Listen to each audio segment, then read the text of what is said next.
Allez, allez. Aujourd'hui, vous êtes nombreux à suivre les aventures d'Eric Thailand. Donc aujourd'hui, le niveau d'eau, ça va être super. Super.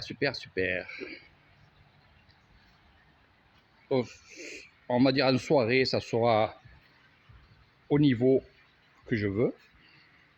Mais ce que je vais faire, comme je vous ai dit la dernière fois, c'est que je vais remplir la piscine, mais au plus haut. C'est-à-dire, je vais me mettre de l'autre côté pour vous montrer un peu tout ça. Parce que comme je vais faire un gros nettoyage, il faut faire un gros nettoyage. Donc, qu'est-ce qu'il faut faire? Il faut que l'eau, elle soit plus haut que les skimmers. Voilà. Donc là, on est presque à niveau, on va dire, de la piscine. Mais moi, je vais la faire monter en dessus des skimmers. Pourquoi? Parce que quand je vais passer le balai, je vais tout mettre à l'égout. Donc, quand on dit à l'égout, hein, c'est sur la vanne. Mais je vais tout mettre dans les rizières. Donc, il n'y a pas de produit, donc il n'y a aucun problème. Les rizières, il n'y a pas de riz encore, et c'est les terres qui se trouvent derrière, là-bas derrière.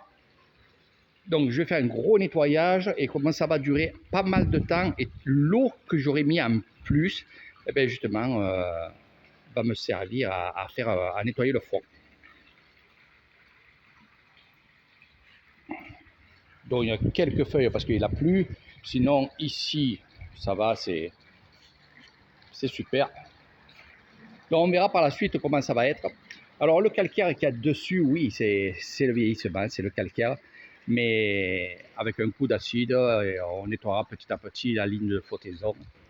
Voilà. Mais bon, j'ai de l'eau calcaire, donc j'en aurai tout le temps. Il faudra nettoyer à mesure. Voilà.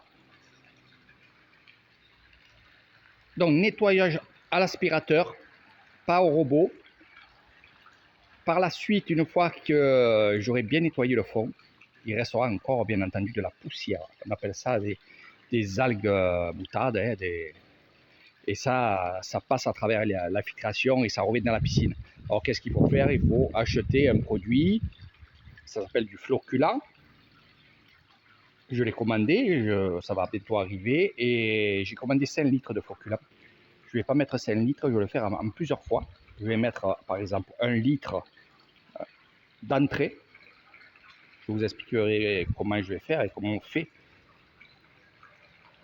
Et je vais la laisser reposer avec le balai à l'intérieur et bien entendu, toutes ces petites poussières qui passent à travers votre filtre à sable, qu'est-ce qu'ils vont faire? Ils vont se mêler ensemble. Ils vont faire une grappe. Et là, ça sera plus facile pour justement envoyer ça à l'égout.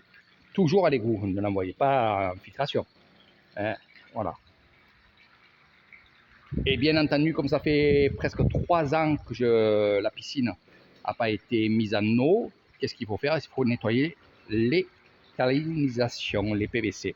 Et là, bien sûr, c'est pour ça qu'il faut beaucoup d'eau au tout départ quand on a une piscine comme ça. Il ne faut pas négliger tout ça. Il faut filtrer, faire un contre-lavage, un lavage, un rinçage. Et il ne faut pas s'arrêter. Il faut que, bien entendu, le filtre à sable soit nickel. Voilà, allez, on va continuer. Moi, de ma part, je vais m'occuper des petites lumières d'ambiance ici. Voilà, donc ces petits paniers là, ça sera éclairé tout le long. Nickel, voilà. Je vous montrerai ça une fois fini. Après, il va y en avoir d'autres. Il y aura beaucoup d'éclairage ici.